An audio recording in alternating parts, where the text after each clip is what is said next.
We are back on the show, and this afternoon we're starting on a matter that has dominated the political discourse since 1992 and way beyond. Right after independence, corruption has always been a topical issue. Now, this afternoon, President Akufo-Addo has been speaking today at the commissioning of the Law House, a facility that will accommodate the Office of the Attorney General and Ministry of Justice, as well as other legal offices. He took advantage of that platform to strongly defend his administration's anti-corruption fight, dismissing criticism as ugly noise, in an apparent response to former President John Mahama, who criticized yesterday for allegedly shielding corrupt officials in his administration. We'll hear from the president shortly, but first listen to former President John Mahama speaking in a live broadcast last night. You'll also see the most far-reaching and detailed investigation of the many allegations of corruption and scandals leveled against public officials and their families and friends. This change will help to abort this administration's plan to foist the pliant vice president on us, to cover up for them, and thereby escape the searing scrutiny of accountability. But as I have stated, this hot spotlight of accountability is reserved not only for appointees of this administration, it will also be available to sanctioned persons in my own administration who engage in similar conduct. The same anti-corruption strategies and instruments I shall deploy to measure and punish the MPP government appointees will also be applicable to my own appointees. In short, in Ghanaian parlance, Aba Yadebo Techino, Yadebebo Banso. My dear youth, the best of Ghana is yet to come, and I have hope for the future, particularly as I return to the presidency as the experienced, visionary, and decisive leader ready to build the Ghana we want together with you. The Electoral Commission has decided to conduct a mop-up voter registration exercise between 1st August to 3rd August, realizing that many could not participate in the just completed limited registration exercise. I still do not understand why the Electoral Commission in cahoots with government insists it will not bring the voters' registration centers to the doorstep of the people as much as possible in order that all of you can have the opportunity to. Well, you have to understand that when the opportunity presented itself, President Akufo did not shy away from addressing the issue of corruption. And he spoke today at the commission of the Law House in Accra. Take a listen. Despite the ugly noises, the fight against corruption has been the cornerstone of my administration. With a clear understanding that corruption thrives in an atmosphere conducive to its concealment, and that access to information is a vital tool in the fight against corruption, my government in its first term ensured the passage of the Right to Information Act, 2019 Act 989, in order to give true meaning and effect to Article 21, Clauses 1F of the Constitution. The Act, which successive governments have failed to pass, sees to the implementation of the constitutional right to information held by a public institution to foster a culture of transparency and accountability in public affairs, subject to exemptions, necessary and consistent with the protection of the public interest in a democratic society. The Act is now being fully implemented, with the governing board chaired by an experienced and respected retired High Court judge. The Ministry of Information has trained information officers in various ministries, departments, and agencies of government to support the full application of the law. Administratively, a series of other far-reaching measures have been undertaken by my government to help in the fight against corruption. A memorandum of understanding on information exchange and collaboration in combating corruption and crime in general has been signed by SHRAJ, IYOCO, Parliament, the Office of the Attorney General, the Audit Service, the Police Service, the Financial Intelligence Center, the Narcotics Control Commission, the Internal Audit Agency, the National Investigations Bureau, and the Office of the Special Prosecutor to this end. The use of technology has been pivotal in our efforts to combat corruption. We have introduced digital platforms for public procurement processes, reducing human intervention and minimizing the opportunities for corrupt practices. These platforms have increased transparency, efficiency, and competitiveness in public procurement, ensuring that public resources are judicially used for the benefit of all Ghanaians. Before I conclude, Madam Chief Justice, ladies and gentlemen, I'm sure we are all aware of the statement by the former president and perennial NDC presidential candidate, John Dramani Mahama, stigmatizing me as the clearing agent, because for him, mere allegation without more is enough to merit condemnation of an accused public official, especially one of my administration. For my part, and let me state it again for the record, I will not set aside due process and the rules of natural justice on the altar of the fight against corruption, no matter how much opprobrium this position incurs for me. So let's interrogate this matter. How well have the two men fought corruption, and who, if any, must be praised by their effort at dealing with this canker? Now, joining us now for more on this is Adam Sinanu, co-chair, Citizens Movement Against Corruption. And Adam, good afternoon and welcome to the Pulse here on Joy News. Good afternoon, and thank you for having me. So, listening to President Akufo-Addo, it was quite clear that in terms of putting in place measures to fight corruption, he's done more than enough. I mean, he mentioned, for example, the passage of the Right to Information law, which until it was passed had been on the drawing board for years, over 2 decades. And then he's also resourced the anti-corruption agencies with money, if you like, budgetary allocations that enables them to do their work and do it well. Surely, these are pluses we can give him. But this enough to say that you're on top of issues when it comes to fighting corruption? Well, I think that you've gone on the right trajectory.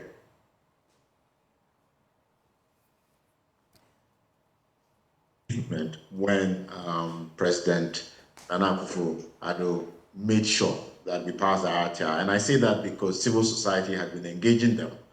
And in those engagements, it took the president intervening to insist that the Attorney General should speed up the process so they would make more time to go through the document and pass it. So he definitely contributed to ensuring that RTR was passed. Yes, they have made additional efforts to resource anti-corruption agencies. However, within the framework of what is going on and the level of corruption in a given dispensation, the real question is, how well have we fought in our dispensation the issues of corruption that have come up? Right. And it appears to most of us that a lot more effort and support, a lot more robustness in responding to issues, isolating officials and allowing them without commentary to face the rule of law was required. And I don't think that the president's own assessment is a true reflection of how we see it from the civil society and the anti-corruption space. But you know, in 2016, President Akufo-Addo rode on the back of corruption and gave indication that he was going to fight it head on.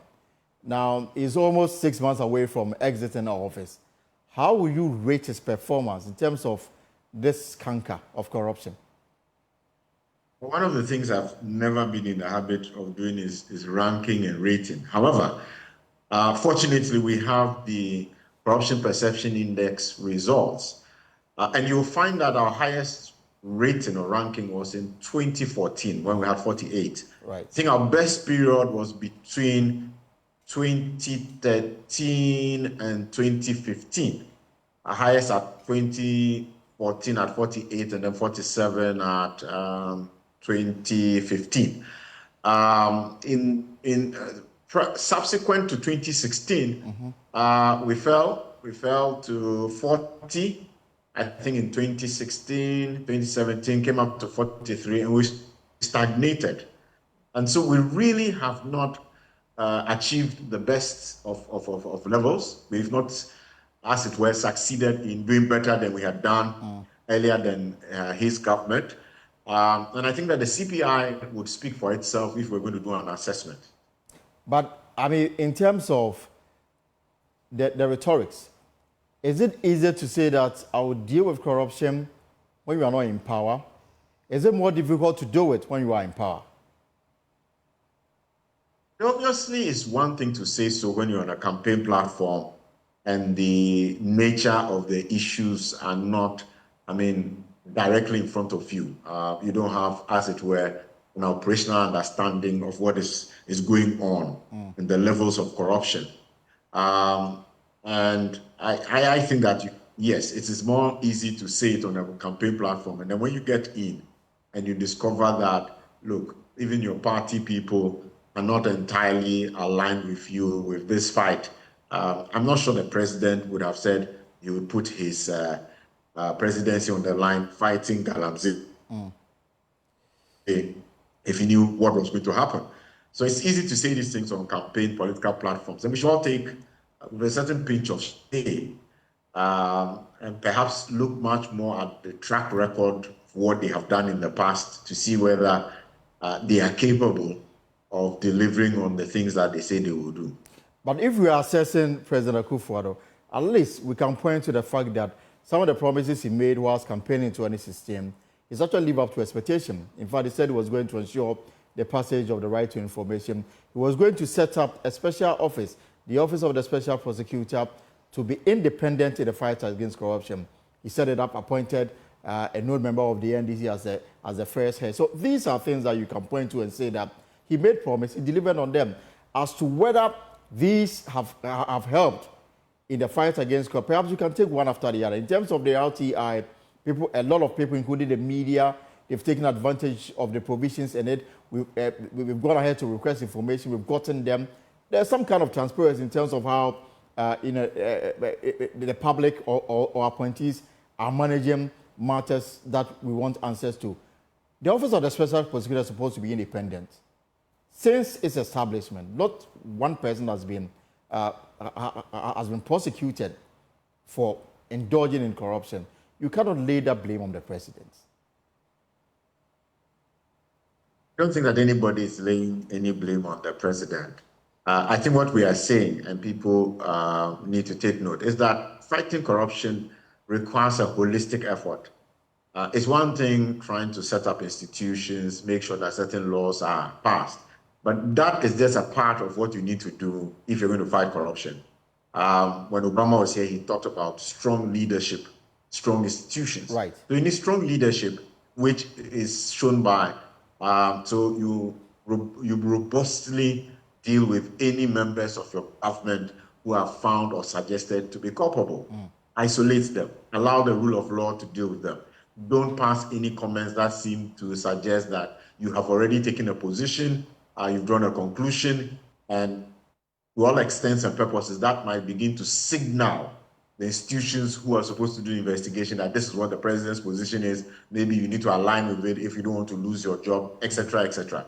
So there's been that mismatch between saying we'll do the law, and which is important. I mean, delighted that the OSP was put in place. It has contributed a lot to keeping the fight going. Absolutely happy that the RTR was passed. That's also a monumental, feat, as I said earlier.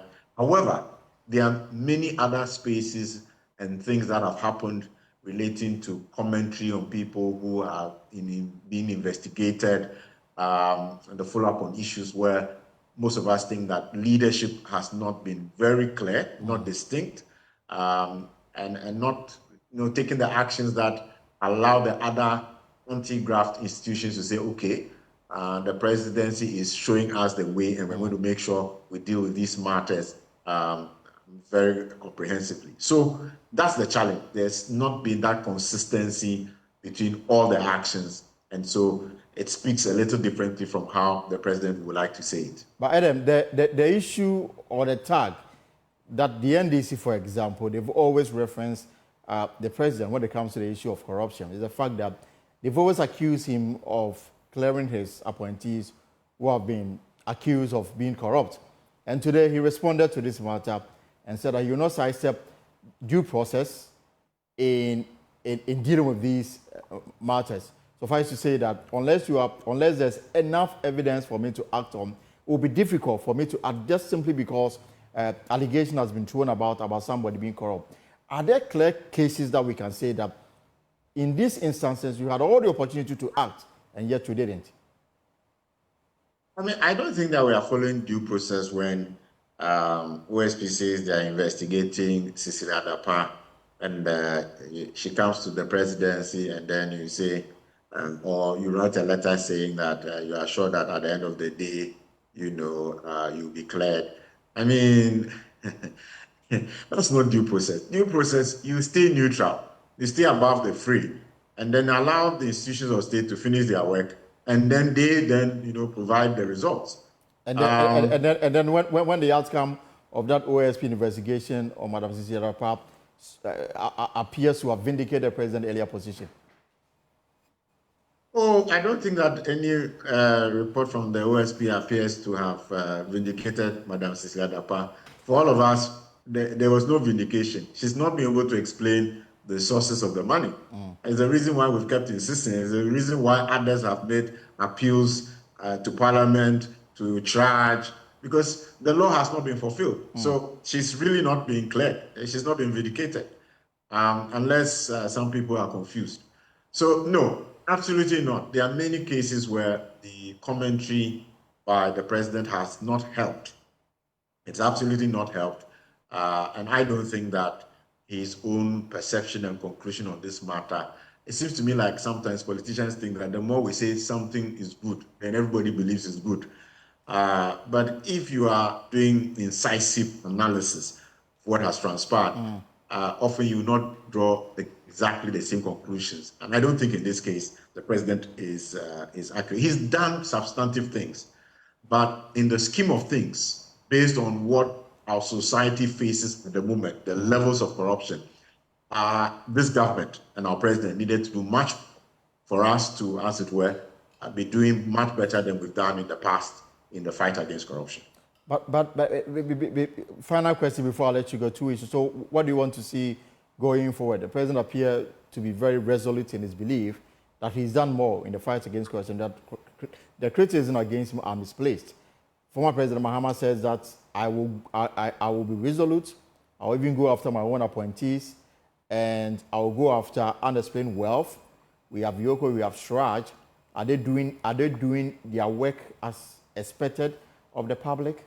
I mean, I think these are three questions that maybe you can deal with it as we take leave of us. Well, the president is resolute in his position. I guess he's lying on the specific efforts that he's put in. I don't think we can take away from him RTI, OSP, right, give him more money. I don't think we can take it away. He's due that credit. But in the larger scheme of things, he should look at the CPI. The CPI is telling us that, look, we haven't done as well as we could have done. And I think that he needs to pay attention, his party needs to pay attention, because as they speak, the rest of us who are listening and doing the analysis are not aligned with that kind of position. Albeit we agree that there has been some achievements. With the former president, as we've all agreed, it's easy to talk on the political platform and say things. And say that, well, the NPP government, and I wish you would not put it that way, that I'm going to go after all the NPP officials. I mean, these are all Ghanaians. Whether NDC or NPP, it tells you that we have a societal problem we need to deal with in a lot more strategic, thinking, not just it's party A that is more corrupt than party B. So I don't align when people begin to talk that way. We have a bigger problem. How are we dealing with it? What are the systems that are failing? And that's what I'd like to hear from the former president. What has failed us? What can we do better as Ghanaians? I think that would be very critical. And altogether, as we have said, look, instead of pointing at others, the fight begins with ourselves as individuals. If we will not be corrupt, trust me, we will not be corrupting other officials and persons. So Ghanaians need to take a deep reflection. What are we doing ourselves to contribute to ensuring that corruption is minimized in the country? Is the Ghanaian politician overprotective of their own? I ask this because this has been on my mind in the last few days. For example, the state is in court and prosecuting the minority leader in parliament, Dr. Akufo-Addo, for on allegation that he willfully caused financial loss to the state in the procurement of some ambulances. You will think the Attorney General is acting on behalf of the state, trying to put behind bars people whom he believes have caused the state some money.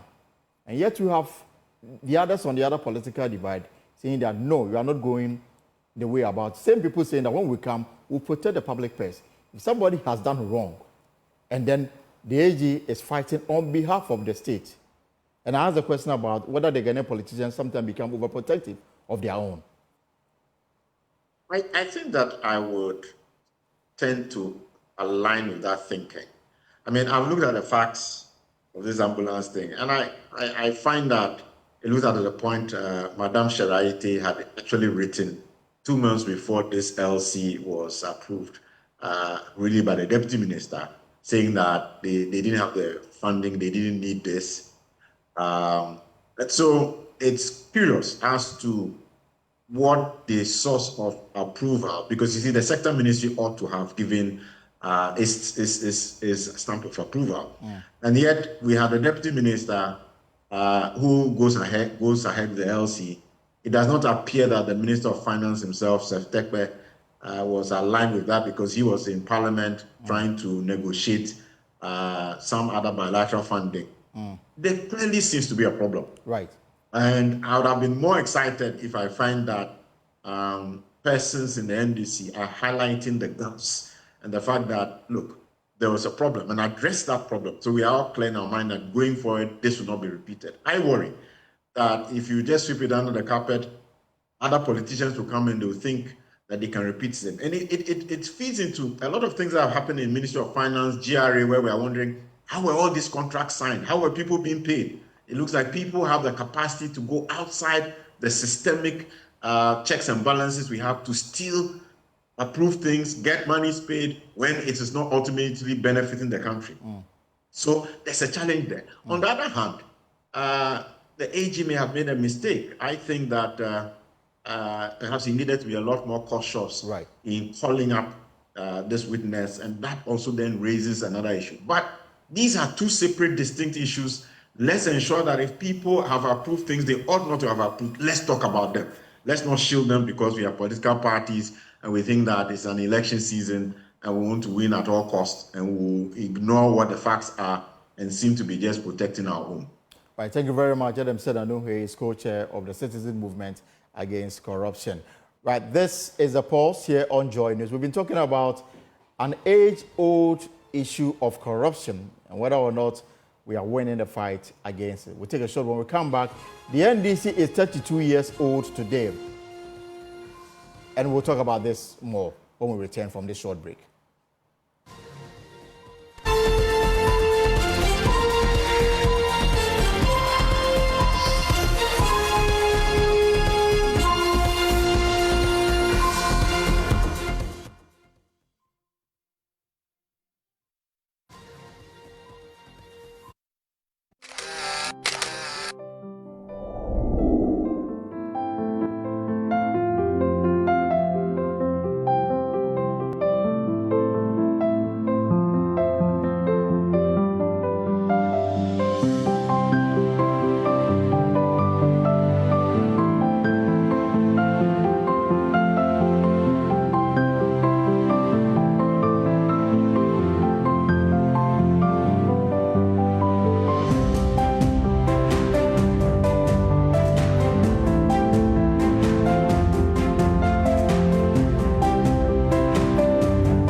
Welcome back to the Pulse with me, Elton Brobert. Now, the National Democratic Congress, that's the NDC, is celebrating its 32nd anniversary today with a flag-raising ceremony at its headquarters. Now, over the years, the party has significantly influenced Ghana's development, both as a governing body and in opposition, producing leaders such as John Rawlings, the late, John Evans Atta Mills, also late, and John Dramani Mahama, who is bidding to lead the NDC again in 2025. So we went back into time, and this is what we're able to come up with. So what we have on the screen, the NDC was formed as the ruling party in 1992. That is after the adoption of the 1992 Constitution, and the way was cleared for multi-party democracy.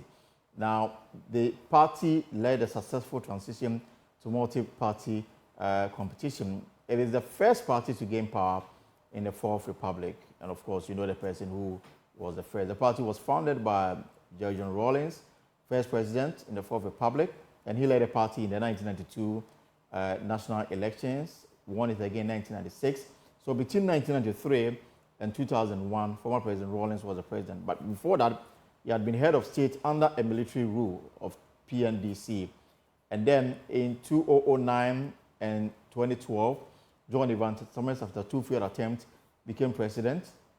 And then you know what happened. He couldn't finish his term. And then, he was called by God. And then John Dramani Mahama took over the mantle in 2012 to 2016, where he lost to the current president, Nana Dankwa Akufo-Addo. So you see, in between 2008 and of course 2008, it was John Kufuor before Atta Mills came in. So this has been how the party has performed from 1992 up until the last election of 2020. So Jerry John Rawlings, the late Jerry John Rawlings, won in 1992 after we had come from military rule with 58.4%, repeated it with 57.4% in 1996. In 1992, he contested it. The MPP then had Professor Albert Dubois as a candidate in 1992, but Jerry John Rawlings won that election with 58.4%. In 1996, John Kufuor became the MPP's leader. He contested Jerry John Rawlings, and then again, Jerry John Rawlings won with 57.4%. But then the party, electoral fortunes will take a nosedive in 2000 when John Kufuor won that election. The NDC recorded 43.3% in that election. John Evans Atta Mills was the candidate then for the NDC. He again will come up against John Kufuor in 2004 and managed to lift himself up from 43.3% to 44.6%, but was not enough for him to win the election. The MPP will go ahead to win that election in 2004. And then in 2008, John Evans Atta Mills came on again, this time against Nana Dankwa Akufo-Addo, and won that election by 50.1%. Remember that election went into a second round, and then at some point, the Tyne constituency in the Bonahafo region then now became the decider, and then the NDC won with 50.1% of that election. Unfortunately, John Evans Atta Mills met his untimely death, so John Dramani Mahama had to finish that term. And then he will put himself up for election on the ticket of the NDC in 2012, winning by 50.7%. Then in 2016, Nana Dankwa Akufo-Addo on the ticket of the MPP came up against John Dramani Mahama. Nana Akufo-Addo won that election. The NDC will again go down from 50.7% in 2012 to 44.4% in 2016. But we improved in 2020 with 47.3%, after which he alleged irregularities in the electoral process, went to the Supreme Court with the intention of overturning the outcome of the election. The Supreme Court ruled against that election petition, affirming the declaration of Nana Dankwa Akufo-Addo as the ultimate winner of the 2020 elections. So that's how the NDC has come from 1992 up until now. Remember 1992, after Albert Dubois lost to the NDC, he raised issues of electoral, irregularities. They wrote the stolen verdict. The NDC decided that because of what they had complained about, they were not going to contest the parliamentary elections in 1992. And so the NDC had a clean sweep.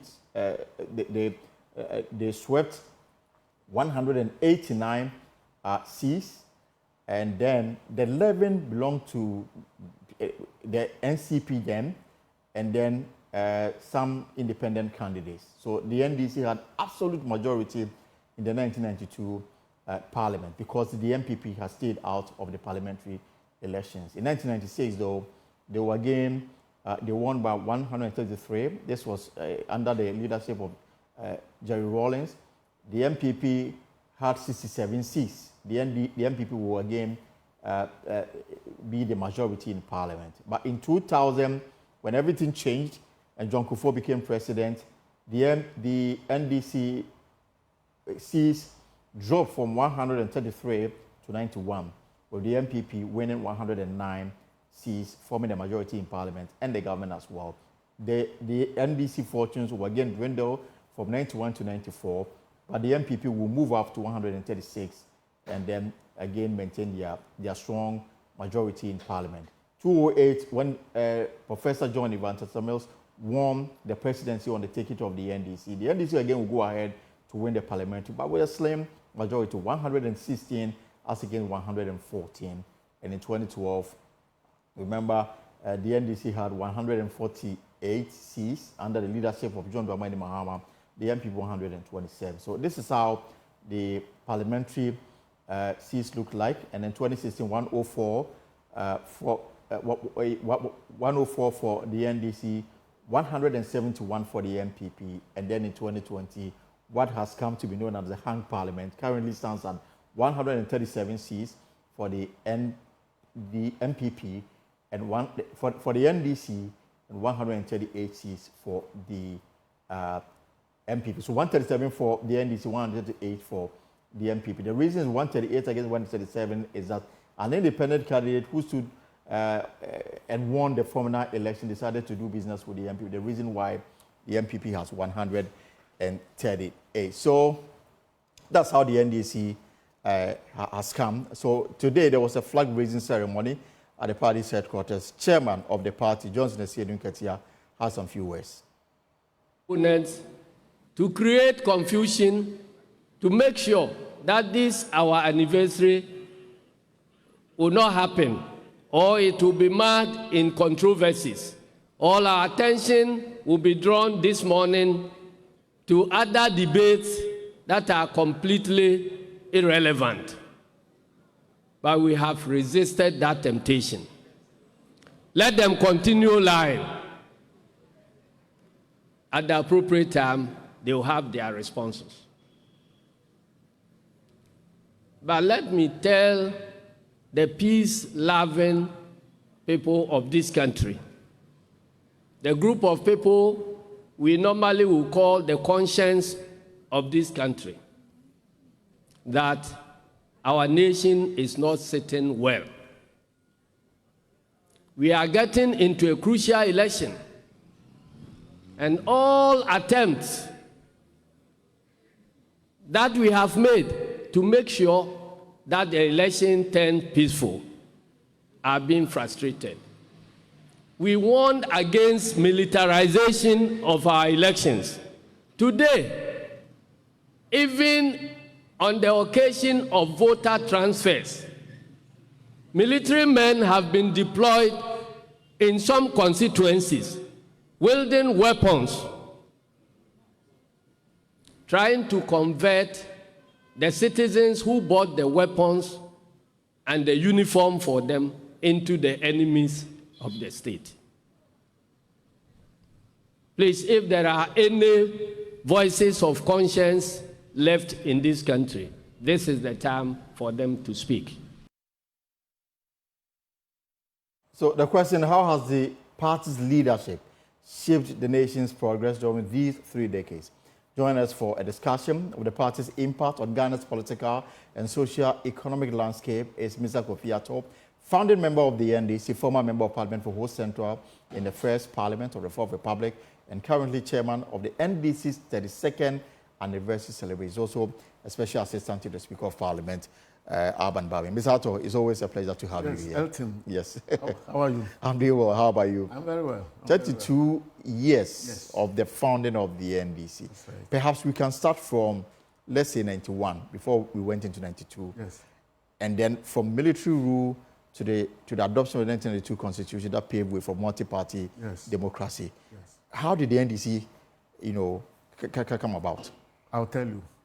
91 was exactly 10 years of PNDC. Because this PNDC revolution started in 1981. In 1991, there was a decision taken by PNDC that we should go back to Ghanaians. After 10 years of revolution, we should go back to Ghanaians to find the way forward. There was a major discussion in the country the previous 3 years. Right. And National Commission of Democracy then was chaired by Justice Annan, who was a vice chairman of PNDC. They were tasked to go around the country to do town hall meetings and meet people to find out the feeling of Ghanaians about the way forward after 10 years of revolution. This was before the adoption of the constitution? Before the constitution was actually drawn. Okay. So they went around and came back and reported to PNDC that Ghanaians said they wanted the party politics that we stopped 11 years earlier. So PNDC said, okay, they will have it. All Ghanaians asked for, they will have it. But then we should draw a new constitution because too many things have happened between 1979 constitution, PNDC, and that time. So a new constitution has to be drawn. And therefore, various groups, 260 people were put together. Various groups, artisans, doctors, market women, butchers, everybody was put together, 260. Two groups did not pick up the call. One was Bar Association. Ghana Bar Association. Yes. They didn't understand why they were asked to send just one person when market women were sending 10. They wanted more representation. Yes, yes. And then the National Union of Ghana Students at the time, NUCS, also followed suit that they didn't see why they should be given only one slot. Yes. So at the end of the day, it was 258 people who were there. I was part of the group. Okay. I was a member of the consultative. We didn't call it Constituent Assembly at that time. The idea of consultative assembly meant people should go, take the decision, and give it back to the people to approve. So we're just consulting. A committee was set up, and Nana Ashanti, Nana J. Ashanti. Okay, not SKB Ashanti. No, not SKB. The Nana himself. Okay. To put together some work which the consultative assembly will look at. Okay. Afarijan was part of that group and all that. So when we got there, we started on the basis of that. Various constitutions were supplied to us: the British, the American, the French, every constitution. Then 1960, 1969, 1979 constitutions of Ghana were all given to us. Okay. So that is when we met from about 6 to 7 members from 1991 to March 1992 to come out to what we have now as the constitution. So in April 1992, there was a referendum. This constitution was taken to Ghanaians. All of us were asked to go and talk about the highlights of the constitution to Ghanaians.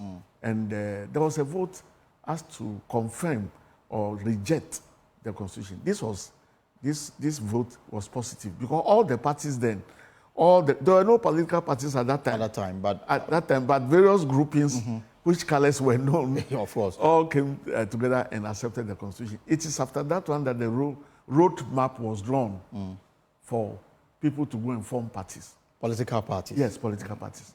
So our tradition, there was a little debate. Do we join the CPP? After 10 years of revolution, do we have things that we can stand for? Do we have history? And there was also a discussion whether the offspring from the PNDC should join the CPP. Yes. Instead of forming a new party. Known traditions at that time. The Nkrumahs and the Dankwabuzia. United Party. United Party. UP. Yes.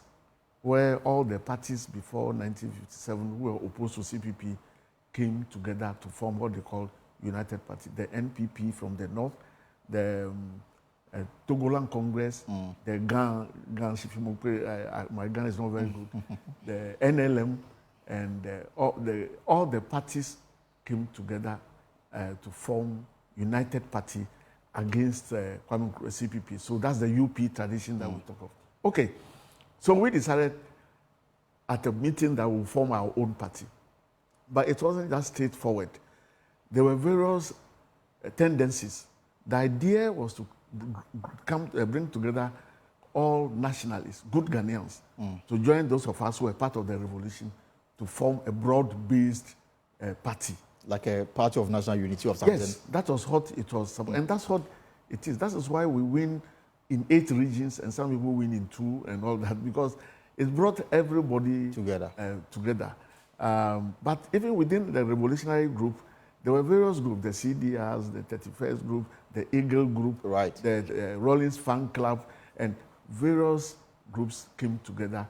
And we had series of discussions about coming together. That is why we don't call ours a party. It's a congress. It's a congress. So at the time, the idea to form your own party and not to join the CPP, was Rawlings part of this idea? Because we've heard rumors that the NDC was formed and he was invited to join. Okay, so to tell the truth, we used his name to form the party, although he was still in the army. Right. The constitution says you cannot be in the army and be part of a political party. Good. So until September 1992, Rawlings was still in the army. But we went around forming a Rawlings party. We said to Ghanaians that we were forming our party, but we'll be able to convince Rawlings to come and take the flag. That's what happened. So we were forming a party based on our history. Continuity was the word at that time. That the good things that we thought we did, because for 11 years, we did a number of good things. A number of people were not happy about 1 or 2 things.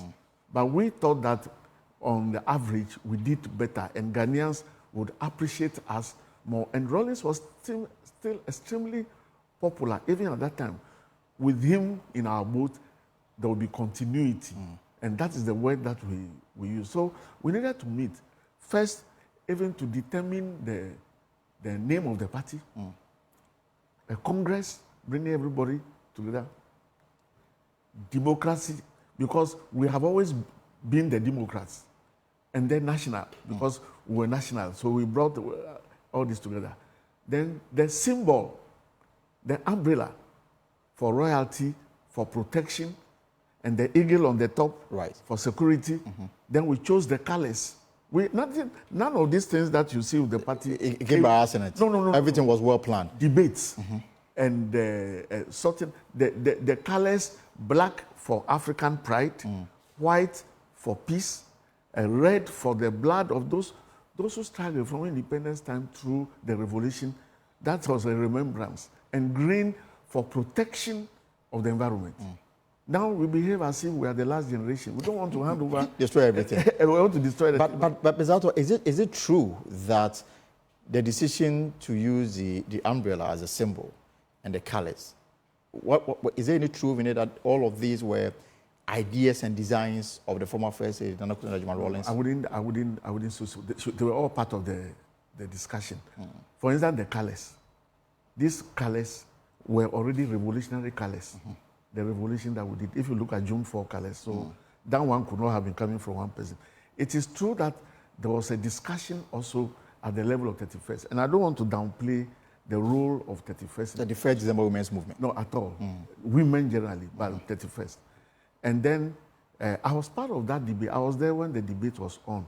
We'll attribute this to one of our cadres called Kojo Mahama, who was working at the 31st place. You know, he was assigned as a cadre to 31st. And he said that at a discussion that they had earlier, they thought about the umbrella and they were coming to bounce it with the larger group. And the larger group looked at it and we all agreed. So it's a collective decision. All these things, the pledge, the anthem. The anthem was written by some people, Totobi and Co. and we got Juelaka to sing it. So everything was approved. Everything was discussed. So at the time, all this discussion assign it to just one person. Yeah. So at the time, all this discussion about, I mean, the name to even use, the colors, the umbrella as a symbol, and then at this time, Rawlings was still in the military until September. But behind the scenes, did he play any role? Well, we didn't. He couldn't even be part of the meeting. You see, he couldn't because. So he didn't know what was coming. No, because he was in the army and he could not come. But of course, why? We're briefing him. He would be anxious to know who succeeds him. Nobody. Even if you left the pulse, you would like to know who will come and sit in. Of course. So, but he didn't break the law, and so all those discussions were on before we went and we were supposed. A letter commissioner came with some guidelines. Letter commission. That time it was a commission. Before then, we had sole commissioners, but from the 1992 constitution, we had commission.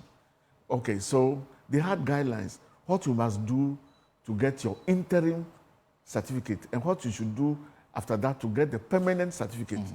So we laid out the structures. We got founders for each. There were 110 districts at the time and all that. So we submitted this to a letter commission. So June 10, 1992 was the day we were given our interim certificate to operate as a political party. As a party. Now we have to look for party offices.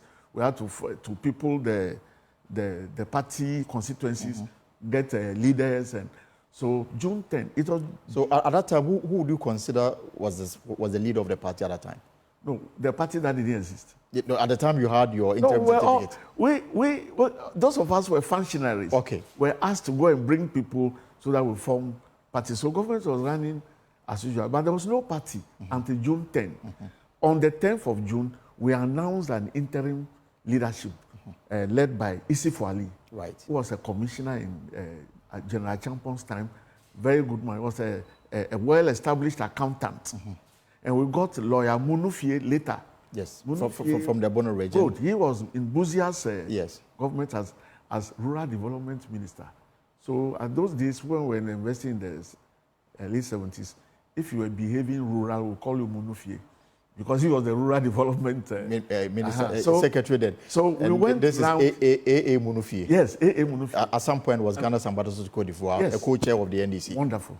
So we brought people together. That's when we announced leadership, interim leadership of the party, until we had our Congress in September.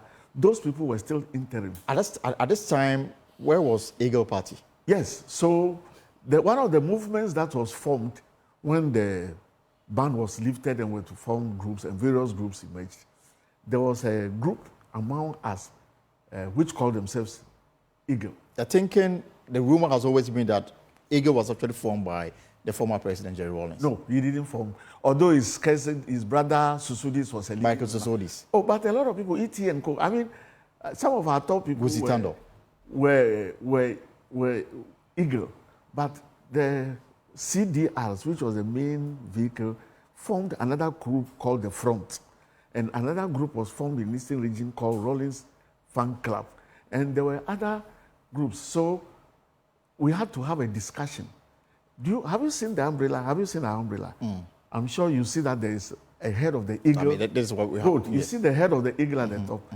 That was a compromise between the NDC and the Eagle Party. Group. No, the Eagle Party came later because the constitution didn't allow the laws, PNDC law, didn't allow anybody to pick a symbol that was already known, a national symbol. Right. And the eagle is our national symbol. You know, if you see our coat of arms. Of course. So we told them there can be no eagle. Later on, when we formed the NDC, some of them, some 4 doctors, decided that they would not come to it. They would form. So they changed the name. They didn't spell it E-A-G-E-L-E again. So it was E-G-L-E. Yes, Eagle. Eagle Party. So, and they said they also brought a bird, but they said that bird was not called eagle. It was called the Kuf. Up to now, I don't know who climbs the Kuf climbs it. So that was on, and we kept it going because these are our own people, and it was useful that we kept it going. If you know what happened in 1992, right? when NPP boycotted the parliamentary election. After they lost. After claiming electoral malpractices. They went and wrote a book. And the stolen verdict. We needed to go ahead with the election. And then we had Eagle Party to contest with and NCP. Why we didn't do CPP directly with us? The CPP tradition broke into 3 different parties at the time. 4. People's Heritage Party, People's Convention Party, National Independence Party, and NCP, National Convention Party. Those who belong to the CPP tradition broke into 4 different groups. And it was difficult for us revolutionaries now to find out which of them you should align with. But again, the NDC is also blamed for the state of CPP, even up until now, because you virtually took all their members. Someone would say every serious NDC person draws his strength or his root from the CPP. Oh no, we were all young people. I mean, the CPP was the one that we all linked towards. But after 10 years of the overthrow of Liman's government, several things have changed. Right. And people, I'm telling you, we got people from even NPP, PP at the time, not Progress Party, Popular Front Party. I told him Monufie and Obeda Samoa and also a Champong who was a member of Parliament. And I guess people like lawyer J. Mensah. Yes. Isaac J. Mensah. Okay, I don't know his antecedents, but I knew that he was a regional minister during our time. I don't know his antecedents. But the people I mentioned now, Kwekuba, even Justice Annan himself, these were all from that front. But what PNDC did was to talk to as many people as possible from various traditions to form a party. So from that blame, it's not. You can do that. So at what point did you bring in Rawlings officially? Well, so we formed a party, and we decided to go to Cape Coast. The biggest rally ever held in the Central Region was in September 1992. Then we invited Rawlings to step out of the army, to resign, and come and take the flag as the leader of the NDC. I think he resigned 3 days before. So even in Cape Coast, people were not sure whether he was going to come. And eventually, he resigned and came. So Rawlings officially came in and received our flag in the first Congress that we held in Cape Coast in 1992. Yes, but it was in 1998 Congress in 2nd D that we officially wrote his name into the Constitution. As a founder of the NDC. So we had a Congress in 92 in Cape Coast. We had in 94 in Kumasi. We had in 96 in Sunyani. Those days we were doing it every other year. The 98 one, we knew that by 2000 you would have been off the scene. And for all that he did, and so we call him the founding father of the party, from whom we took inspiration. If you look at to form the party. So 1998, we amended the Constitution. I think clause 11 also puts his name there as the founder, because it was based on his inspiration and his good work. That the party was formed. Even though other people worked to bring the party up. And you were one of them. Yes, we're young men there. Exactly. Young men. From Volta region to the north. I was working here. Then I was sent to Volta region CDRs, came back to Consultative Assembly. So as CDR people were meeting every other week with the committee of secretaries here to lay out the structure, the Constitution, the manifesto, and all the write-ups of the party were done by a group of cadres. Guzitano, Larry Ajete, I'll mention names. Yeah. And because you mentioned the name of Guzitano, I mean, the party has traveled a long way from 1992 up till now. And you say the party is still very strong. Yes. I mean, but what nearly broke the back of the party was after the Swedo Declaration. Yes. And then the breakaway, which for some led to the MPP winning the 2000 elections. Yes. I mean, what is the backstory that eventually, birthed John Evans Atta Mills as the leader of the M, when everybody thought that power was going to shift from Rawlings to another person rather than Mills?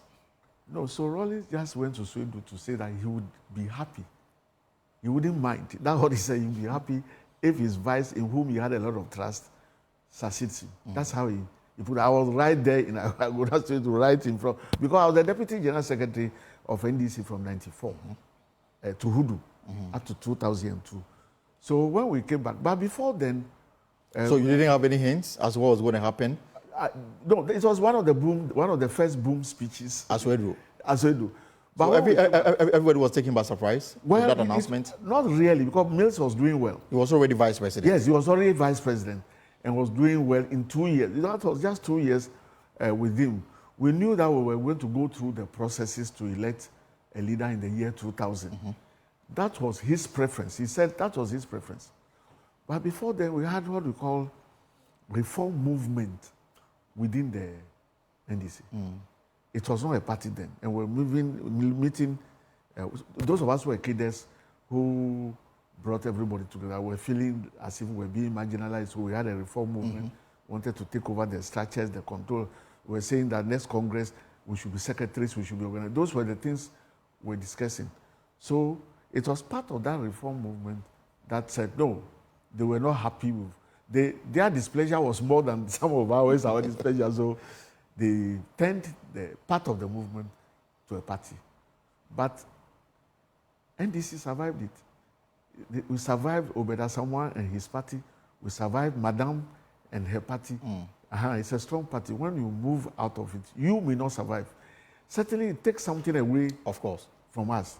And I'm sure 2000, nobody will deny that it took something. It had the party, but did Rawlings at the time reach out to the people to sort of bring them back?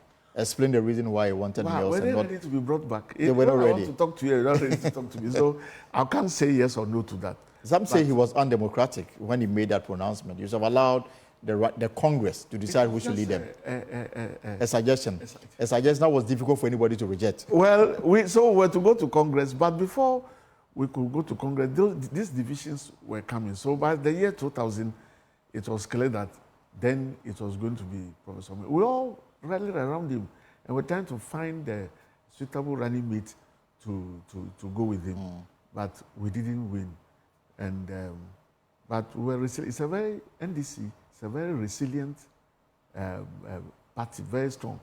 So when we went to Congress, and Obeda Samwa, who was a top man, the chairman of the party, also broke away with his group. We were able to survive it.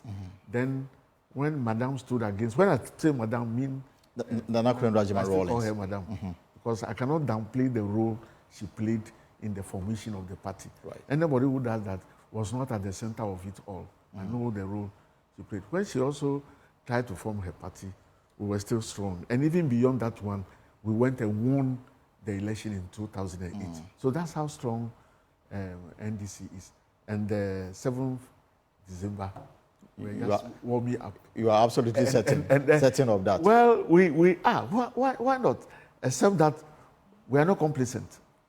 You realize that we are not complacent. We are not taking anything for granted. We are not giving anything to prayers. We are fighting hard to cover all the ground, all the bleeds, so that come 7th December, what we wish, what Ghana wishes would happen. But Mr. Atto, I know that political parties are made up of people. Yes. Without the people, there's no party. Yes.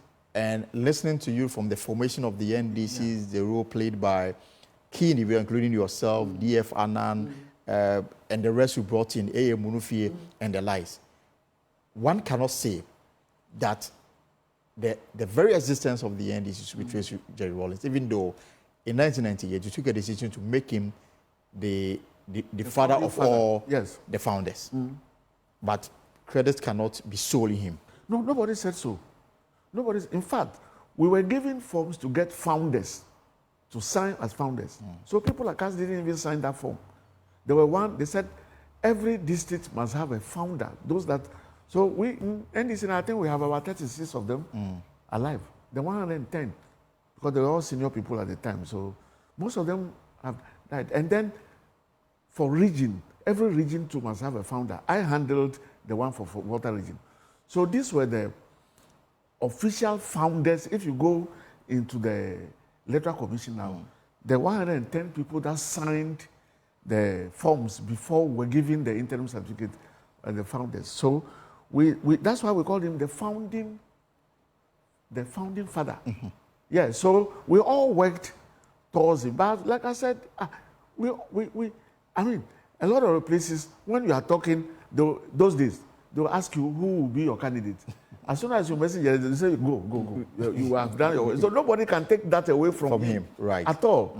Except that all of us work together. I'm on a crusade now, going around talking to our cadres, to the young ones in the party now, to remember those who laid down the foundation for the party. Joy FM here, when it started, we were the people who really started with the party in 95, 96. The various parties were coming. There were programs, Doajaho, Tornado, and Fifi Kwete and were young men. Some of them were actually in school to build up what we have now as NDC. And after all this, even 8 years in opposition, we are still doing very well as a strong party. So we didn't say Rawlings was a sole founder. Nobody has said so. And our constitution has not said so. But we said that we cannot take away the founding of NDC. We all work together. Right. So 16 years in power, 16 years in opposition. Yeah, so another 16 years. Yes, 16 and 16. And then you are hoping that in 2025 you form the next government. Yes. That is if Ghanaians give you the mandate. In terms of, I mean, our democratic development, will you say that the NDC has played its part perfectly? Oh, we have. Who is perfect? We have. We have done our work. In opposition, we were very responsible. In government, we are extremely careful and care for our people. We do projects that they want. We build structures that are to survive every time. With education, we have done a lot more for education than anybody else. So someone says that the NDC pride itself as, a social democratic party. Yes. The MPP property owning. Yes. But they've done more social interventions than the NDC. Why? When you send electricity to all corners of the county, is it not social intervention? When you send secondary schools and primary schools to all corners and remove schools under trees, is it not social intervention? It's not. Is it? It's our definition of social. Because those who say this reference the MPP's implementation of, for example, the National Health Insurance. Do you know the form? The Metro Mass, and then the free senior high school program. These are social intervention events. Yes. So you expect that the MPP will be more interested in people paying for what they assess. And they say that they've done more than a party that prides itself being social democracy. You see, when you are not part of a system and you want to bring it, you don't do it too well. Particularly if you don't want to listen to others who know. National Health Insurance, until we came back, was mutual, was district. You cannot use your card from your village to my village. So we came and gave meaning to it. Even school feeding. These were schools in Accra, Kumasi, big towns. We came and sent it to the masses. We took it and sent it to the masses. I don't have the figures about those who were registered on National Health Insurance before we came, but we tripled those figures. But that is apart from that. You see, you cannot the social intervention. It's not just about school feeding and education. I am chairman of a board of a school. If I tell you how we don't want to consult, because the president talked about free education. Right. And we're hoping that then there will be consultation. This is what I want to do. How do you think we should do it? You bring educators, you bring everybody together. But just, it started. Then it occurred to somebody that, you could even create more space by doing yellow color and green color. As soon as something occurred to somebody, now we need to sit down and have a discussion about it. And bring everybody on board. See how you make it better. MPP, everybody, stakeholders, to see the way forward. It's good that they started a thing like that. People like us were lucky, went to school with government scholarship. So I never really paid, but it was not so for everybody. But you see, you need power to move the country. And we started it. we did what we call the self-help electrification program, and in the 90s, we got power to as many places as possible. As possible. Okay. And so is that we created, there were 3 universities when we came into power. Public universities? Yes, 3 public universities. Can you imagine how many we have now, including the technical universities, including Winneba, including the Takwa and all those places, you know? So schools that were under trees, they never end, because as soon as a community finds it too long to go to, they have to create their own school. They start something. Do you know how many we have taken out? At Harry Sawyer's time, we did more than 2,000 pavilions all over the country to remove trees, schools under trees and all that. So when you talk about social intervention, you've done more. Yes, you've done more. All right. So we're wrapping up. When I was doing my slides, I spoke about a current parliament, which is a hung parliament. Yes. The speaker, Abdul Babin, member of the NDC, presides over the 8th parliament, and you are a special assistant to the speaker. That's right. How would you rate his performance so far? I think he's done very well. We needed a president like him to keep the parliament that we have. Yeah. Number one, because of his experience. That man stayed in there for 28 years. Yes. So he knows the very history. We all started together. But after 3 terms, some of us left the parliament. He stayed on. He knows the people individually. He knows the rules. He knows what is good. And apart from sitting and ruling that you all see, several things have happened in parliament. Behind the scenes? Yes, about the welfare of the workers, about creation of new structures, about the fact that parliament did not have too many people to rely on. We were relying on ourselves as MPs even to do budget. Now there's a budget department, there's a finance department, there's a department of communication broken into 3, where one is for broadcasting, one is for social interaction, and one is for interaction with the public. Several structures have been laid out now, and we needed a backbone with his experience to do that. To keep the parliament. And this is something that will continue to exist, even if yes, this is structure. No, they will be approved by the board, and a lot of it is being implemented. Even the welfare of the workers. We had a structure where when you reach a certain level of a director, no matter how long you stay in the parliament, you don't move because the structures were not laid out. So people were directed for 15, 20 years and retired. Now things have been realigned. We have a clerk, we have deputy clerks, we have assistant deputy clerks, then we have chief directors, then we have so we have laid it out, and people now know the progress in terms of the work they are doing. Until you but then the other side, the MPP members sometimes feel that sometimes he's too partisan in some of his rulings on the matters before the House. Sometimes we also feel he gives in to them. So it is the good person is always perfected the other way. You know that sometimes our people also say, why did you give in to this? But I think it's taken a lot of cue from Justice Anna in particular. His patience.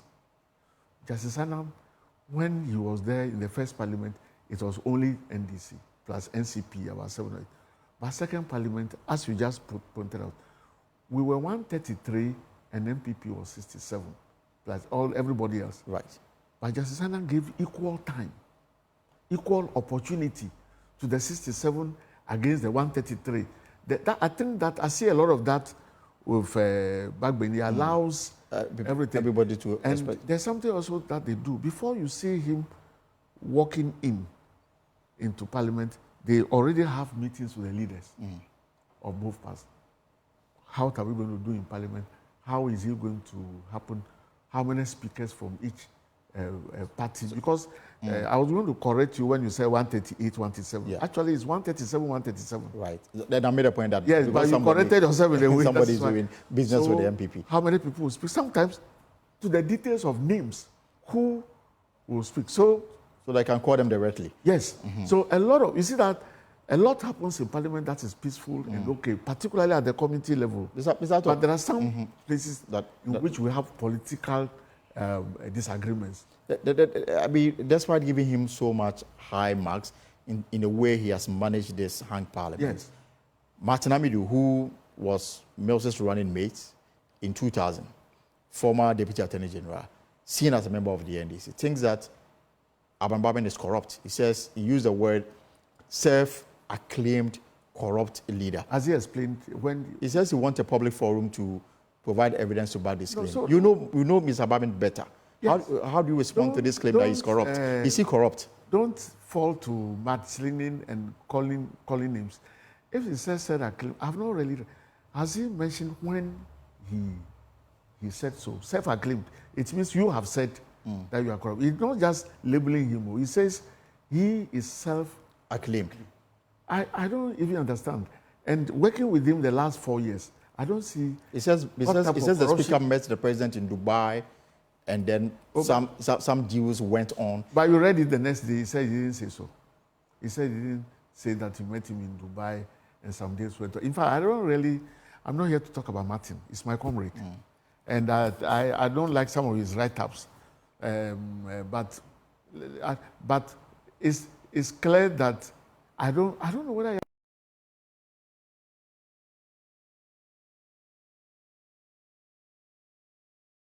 who is going to set up that platform for him to come. I wish that in one of the write-ups, you just tell us, because the write-ups are sometimes very lengthy. I'm unable to finish all. Whether he gave example of where he was self-acclaimed, I didn't read. Because I want to see that example. Then I'll go and ask Speaker, when did you acclaim yourself to be corrupt? Is he inferring from something he had said or something he had done? But how does he feel about all of this? Oh, it's part of the... you know that we denied Parliament issues. Yeah, there was a statement of denial. And then Mr. Amidu wrote another one saying that he wants a public forum to bring his evidence. You see that we didn't respond to that one. Litigation must end somewhere. If the man said you went and met somebody, you didn't, and he said, no, that is not true. I think that is all. I don't know when that forum will come, but I can vouch for Mr. Speaker, because I got closer to him now even than before. He has always been my friend. We sat together in the first Parliament, and we have been in various committees. I've been part of all the conspiracies to make him a minority leader, a majority leader, because I have spent all my life in the party office. Right. So he's been my friend. But I've even got to know him better now. And as a speaker, because I'm his chief of staff. And this idea of corruption, I haven't seen it. No. Mr. Addo, thank you very much for coming through. Yes. And Mr.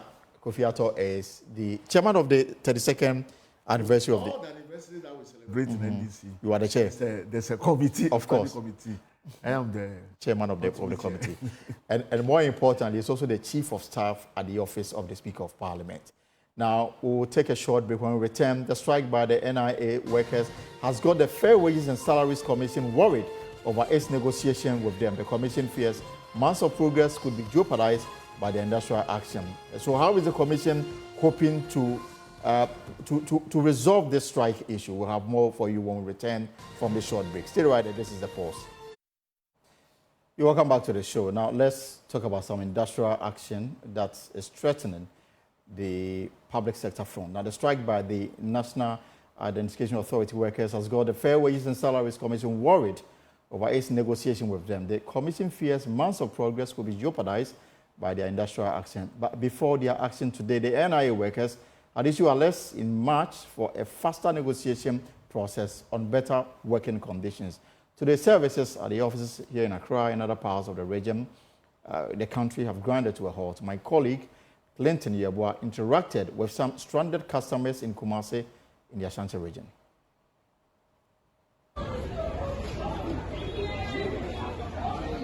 Yes, sir.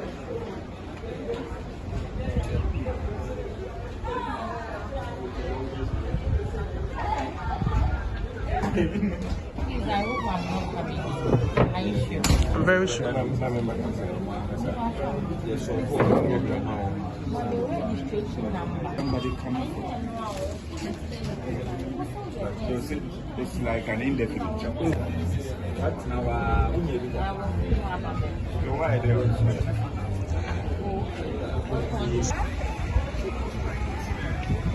what was the demand? Yeah.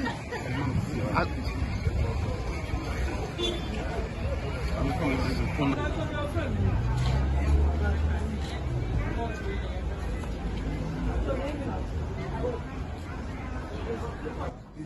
meet social I'm telling you honestly, these are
Right, so let's touch base with some of our correspondents. Let's start from the Northern Regional Capital, Tamale. Martina Bugri joins us from Tamale.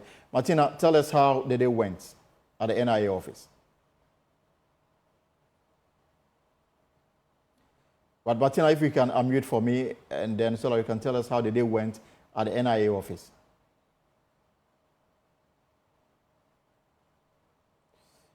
Well, Martina, if you can unmute for me so that we can hear you. Yes, Elton. Yeah, so how did the day go at the NIA office in Tamale? The two offices in the city, the Sanariwe and Tamale metro offices, were all locked up.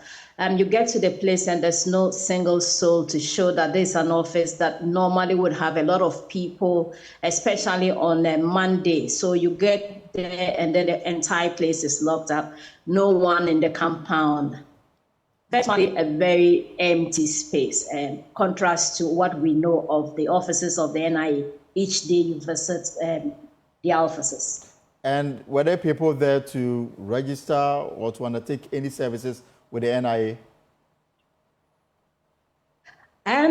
So some of the radio stations have had discussions over the strike, and so people probably heard of it before. So you get to the offices, there's virtually nobody there to work and nobody to receive their cards either, or to register for their cards. So the workers that are on strike, have they been telling you why? We didn't find anyone in the compound, no one to talk to. All right, Martina, thank you very much for this update for us this afternoon. I mean, the strike, this is just day one. And the Fair Wages says that they've been trying to resolve this matter. It doesn't appear that they are getting to the bottom of it. And they served notice somewhere in March, and it appears nothing was done about it. The reason why they are on strike today, and they are not the only one. We'll talk about the others, but let me bring in Anas Sabet from the Bono East region. Anas Sabet, so Anas, this afternoon when we spoke on Midday News, you indicated that, I mean, nothing was happening in terms of work at the NIA office. And I'm guessing that the situation is still the same. Yes, Elton. When I got to the Techiman office, the district office, the office was locked. Waited for a while, then I came across two people who came attempting to register, but to their disappointment, the offices were locked. We tried engaging them, but they refused to talk to us. Then I proceeded to the regional office, which is around the Techiman Community Center. I met the office equally locked with no one to talk to. Then I have to hang around for a while, and then there came some few persons as well. Almost all three of them, the people who came to the regional office, are not non-residents of Techiman. One came all the way from Kansa South, from Kansa North constituency. He told me he had to pay 50 cedis in, and he's paying 15 cedis out back to his community because the reason why he's here has not been realized. So he was worried that even to raise the 100 cedis travel to Techiman has been a problem. So going back there means he had to go and explain to his parents why he came without the Ghana card. And for him, he had the card, he lost it. He's applying for a tertiary school or institution, and they are requiring that he had to get the Ghana card. So he left very disappointed. Two other persons, traveled all the way from outside the country. They came into the country recently. So they needed the Ghana card to aid them process some of their documents. But when they met the office locked, they equally expressed, disappointments and called on authorities to quickly intervene to enable them to get their cards before they leave the country, within the month or later this month. So the offices are locked. We were unable to meet any staff. The people who visited the offices to register left in a very disappointed manner. So every single worker was not opposed today? Elton, come again? I'm asking, so every single worker, there was nobody at post today? Not even a single soul. We met nobody. And for me, I have contacts to some of these officers. We tried calling them, and they have not responded either. So I don't know why, but their offices, we met their vehicles, their offices are there. I mean, some of the vehicles are there, but no single person, available to answer or to tell us why they decided not to be there. All right, thank you very much. Anas Sabit, Bono East regional correspondent, updating us on the strike by the workers of the National Identification Authority. And we've been trying to reach out to the leadership, but they are unavailable for now for comments on this matter. We'll move to some other stories. And established in 1989, the National Cardiothoracic Center has become a beacon of cardiovascular healthcare, not only in Ghana, but also for the entire West African sub-region. Over the past 3.5 decades, the NCTC has dedicated itself to providing top-tier cardiovascular care, diagnosing and treating a wide range of heart and thoracic conditions. The center has been instrumental in saving countless lives and improving the quality of life for many patients through its comprehensive medical services. We have the team from the center in the studio, Dr. Eugene Ampofin and Dr. Awinsomenago, to help us celebrate this day together. Good afternoon and welcome. Good afternoon. So, over 30, how many years now? 35 years. 35 years, right. And so what's been the story? All right, so it all began in 1989. Prior to that, there was a history, but 1989 was where that would be our reference point.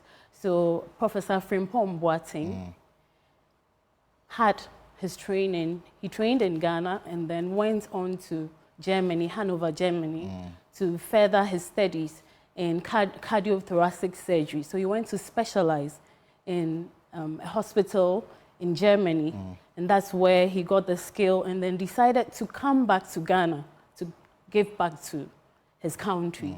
I must say it was really a struggle at the time, trying to get buy-in from colleagues to establish a center like this. It was really tough, but his tenacity and then the commitment from government at the time, under the leadership of Chairman Rawlings, made it possible for his dream to come true. So that was in 1989. And we are here celebrating the 35th anniversary. And I'm guessing the number of people whose life have been saved as a result of that center. So many people. So when we talk about the center, one thing comes to mind, whole in heart. But that is the only way you can link, you can understand the situation better. So is that all that it is at the center? Thank you very much. That's not what we do at the center. That's just a tip of the iceberg. Okay. So as you rightly said, it's cardiothoracic. So there is a cardiac component which deals with the heart and the vessels that connect to the heart, and also thoracic, mainly diseases that affect the lungs. Okay, so the whole in heart is just a component of the cardiac aspect, which basically deals with having a communication between chambers of the heart. The chambers of the heart are not supposed to communicate directly. They have valves that regulate blood flow in a particular direction. In some circumstances or situations, you have people born with communication in between chambers of the heart. Okay. And so the whole in heart is more like a generic term, but there are specific types of whole in hearts that we deal with at the center. One is what we call an atrial septal defect, commonly known as ASD. We also have ventricular septal defect. So that is just a component of it. We have cardiology. So the unit is a multidisciplinary unit. Right. Made up of, we have cardiologists, we have cardiothoracic surgeons, we have nurses, we have pharmacists, we have dietitian, nutritionists, we have clinical psychologists, we have IT. So it's a whole teamwork. It's not just a single entity on its own. So for example, when it comes to cardiology services, we offer both outpatient and inpatient services. Generally, the outpatient services, we are looking at hypertension, which is the leading cause of... The silent killer. The silent killers, we all know, and its complications, heart failure. We look at heart attacks, which we term mostly myocardial infarction, but the general term is heart attack.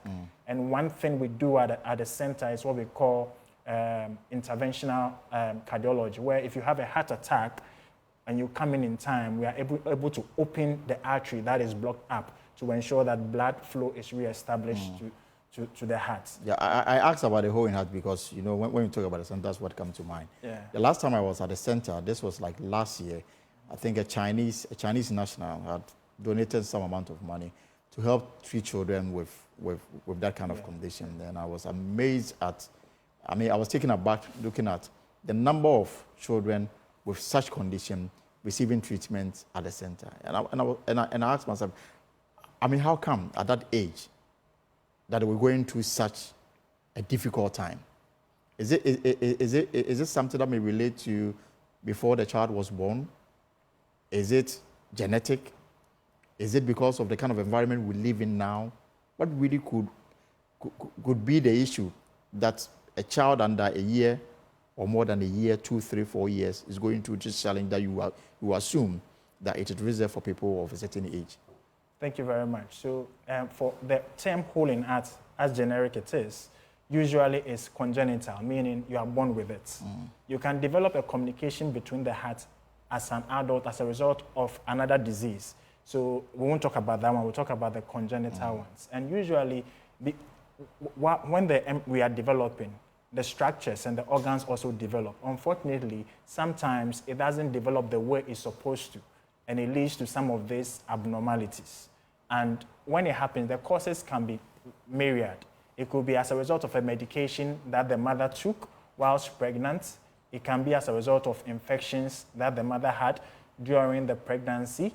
It could be as a result of genetic predispositions. For example, babies with Down syndrome, tend to have a lot of these congenital heart diseases associated with it. One common is the hole in heart. Right. You understand? So the causes are myriad. It has nothing to do exact. So there are people who can also develop these children, and you can't identify a particular reason why they develop, but usually there are risk factors. So Dr. Siwome, are you able to tell us the contribution of the center to general healthcare delivery and its impact on society? Yes, the center has really done a lot.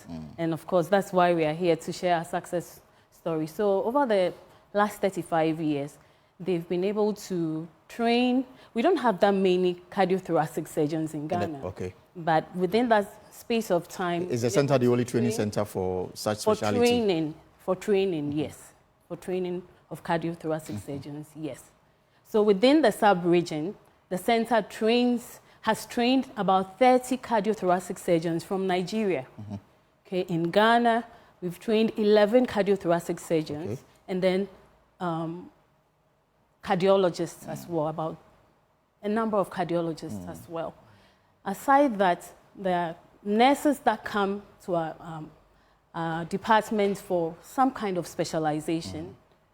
And then there are diagnostic services too that we do. So it's not only surgery. So someone coming in with a heart attack, we have diverse gadgets and devices that we use to help in the diagnostic process.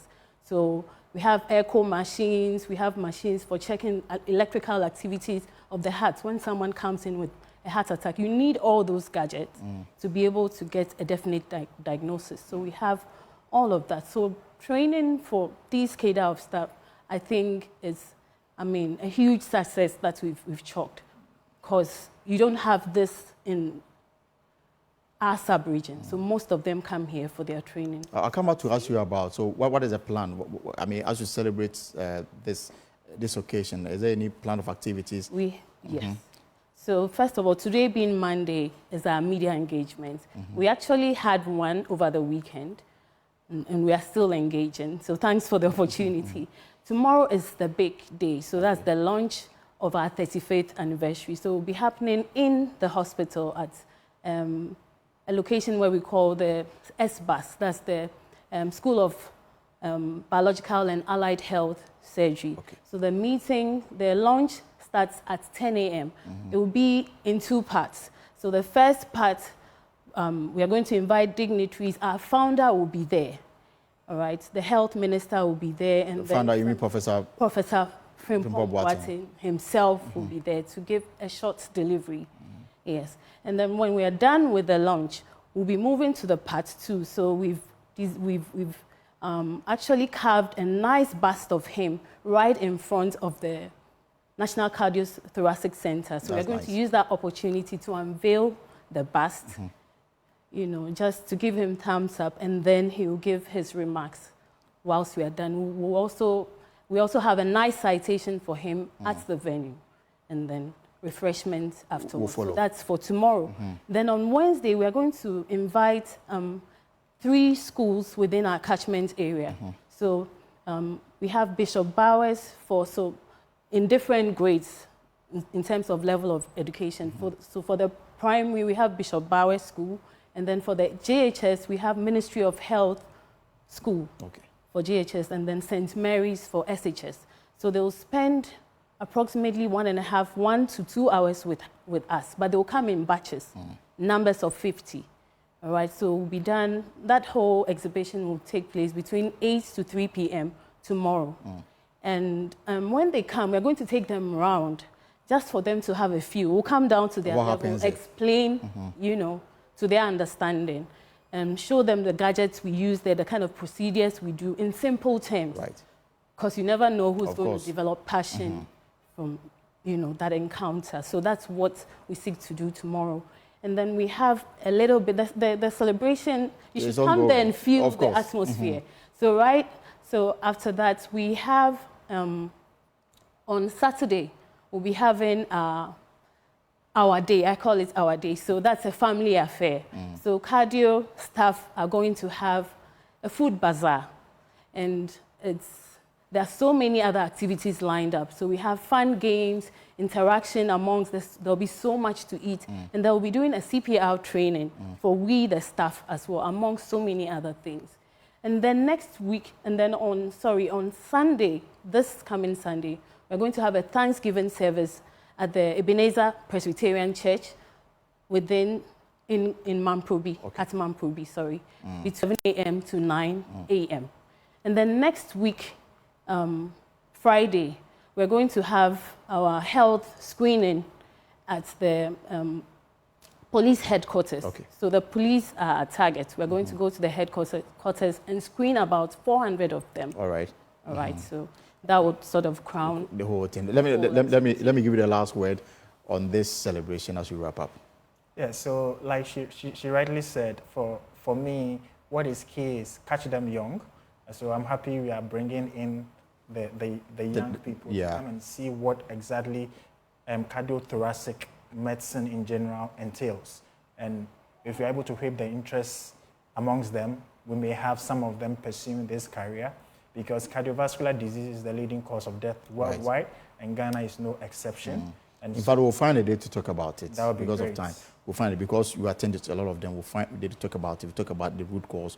I mean, why is it on the rise? We'll find a day to talk about it. It would be great. Last month was for hypertension. Right. So June is not far from May, so we can continue from there. We'll be grateful to come. All right.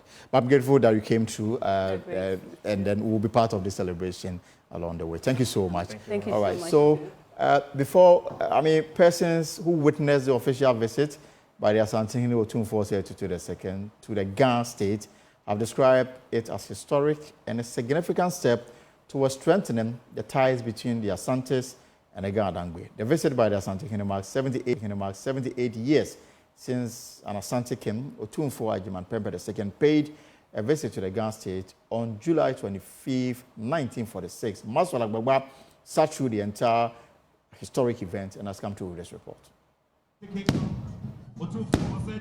The firing of musketry by various Asafo groups, the melodious tunes of Ghana traditional music filled the air.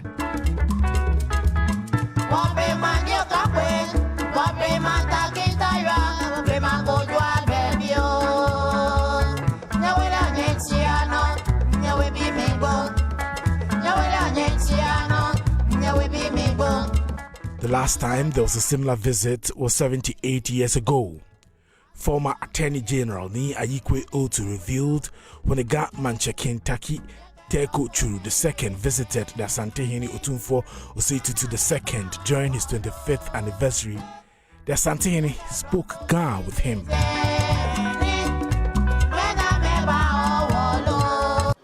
With this visit, and the fact that when the government visited Otumfuo and took part in the celebrations, I'm told that Otumfuo had opportunity to speak to him at that, it should open that opportunity for everybody to know that we are equal, we are all Ghanaians, and that is somebody's language, that is somebody's culture. Just show respect to it, and then let's live in peace. So I expect that from today, those who don't like speaking Ga or Tamil will begin to learn the language and speak with us. We will very much welcome that. And we hope this will be the start of everything.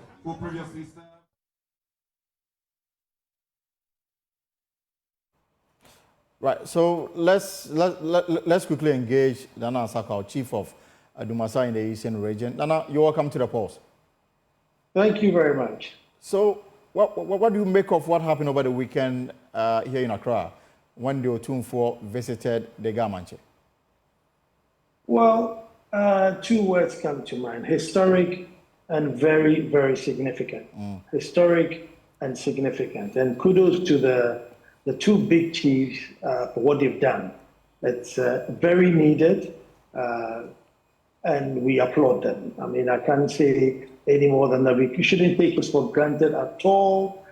What has gone on between the Ashantis and the Gans. You have the Gamanche going to support Asante Hene on his 25th and staying there the whole week. And Asante Hene also coming with his whole entourage, probably to say thank you and support his brother, the Gamanche, is fantastic. One thing which we have been very, very good at as Ghanaians is being nationalists. I know we have fallen short with patriotism, but being nationalists, as in accepting each other's culture differences, has been very good. And I think they have cemented that nationalism, which ultimately brings peace, which we need when we are going to develop. We need peace to develop. And these are some of the things that bring about the peace within countries. And, many countries don't have this luxury where you have a big chief from one tribe crossing to the other tribe to break bread. Even though we see it as common and normal here, in other jurisdictions, it's a very, they don't get it. They don't get it. So from where I sit, 100%. So for those who may look at it, the chieftaincy institution, and then there's always this tension about who is more powerful, who is this, who is that, and all the issues that happens around the institution. To what extent does visits of this nature help, bring down tension and promote the acceptance that, after all, we are all one people in one country? You see, I think sometimes somebody say, who's a Ghanaian, and everybody's, all over the place. I think two significant things that defines a Ghanaian. Two. Number one is the fear of shame, and number two is the acceptance of everybody. Right. And so if you look at the Ga State, we are all here. And it is very rare for you to see any Ga chief saying that, oh, you've come to live in Dansoman and you don't speak Ga, so you're not welcome here. or you live in Kaneshie and you're celebrating a festival inimical to the Ga tribe, and so I'm sacking you from here. We all live here as though we are Gans, we are from here. Right. If you go to Kumasi, it's the same. You have the Fanti New Town, the Anglo New Town, they are all also living there, and their opinions and views matters.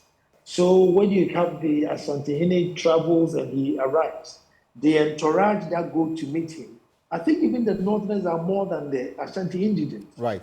And they will lead him from the airport to his palace, and it's a regular occurrence. So it tells you that spirit about the Ghanaian, where we are able to accept people in any form which they are, and the great, governance aspect which we don't celebrate is Okonfa-Nokye, who said, and that's how come Asante became Asante. That listen, when we get people to join the federation, they should come as they are. They don't change their custom, their language, everything. You just come and join the federation and we accept you as whole. And I think those are the two major things that make up a Ghanaian. The fear of shame and the acceptance of aliens. Politics may have divided us. You think the chieftaincy institution has a future that we should all rally behind? The chieftaincy institution is one that is holding us together, my brother. I mean, there are so many jurisdictions that government is not present. They have no post office, no police station, no courts, no fire service, sometimes not even any health post. But when you go there, they are not eating each other, stealing from each other, or killing each other. Right. So you ask yourself, who is holding these communities together? It's the chiefs and the community elders. And so when you have them at this rank, these are field marshals within the chieftaincy rank. These are big field marshals. The Ga seat is by no means a small seat at all. Equally, according to the Ashanti seat, is not a small seat. So for them to come together as equals, and showing love and respect and acceptance and tolerance, then those of us who are underneath, who are you to say you don't accept it? And like you say, politics would come and say, oh, if you elect a Ga president, he won't like the Ashantis. Or if you elect the Ashanti president, he won't like the Gans. It's all the political, poisoning of the system. So when things like this happen, I think it brings down that political bad news and political tensions. When you have things like this, the Ashanti went to Togbe Street, which was absolutely fantastic. And you see Togbe Street also going to the Ashanti with the entourage. And I think if they continue to do that, eventually we'll win over this bad politics that sometimes, people get so desperate, they think, well, let's use the tribal card because it's the easy way to go around. I mean, we salute what they did. We really, really salute what they did. And I'll leave you here and wait to hear you at 7 p.m. on That's My Opinion. No, there's Black Stars playing. Oh, so yes, that's absolutely, yes. So tell viewers that next week we'll be back with That's My Opinion, and it's called A Message to the Future President. Absolutely, very important message. Thank you. Nana Sakwawa is the chief of Adumasa in the Eastern region and host of That's My Opinion on Joy 99.7 every Monday at 7 p.m. Well, that's our show. For more stories, log on to our website, myjoyonline.com. Stories from myjoyonline.com. Godfrey Dame is one of the many wealthy products of my law firm, Nana Akufo-Addo, at the commissioning of the Law House. Well, tomorrow, same time at 3 p.m., we'll be here with another exciting edition of The Pulse right here on Joy News. Until then, whatever you are up to in the hours ahead, I hope it's profitable. My name is Elton Robe. Have a good evening and take care.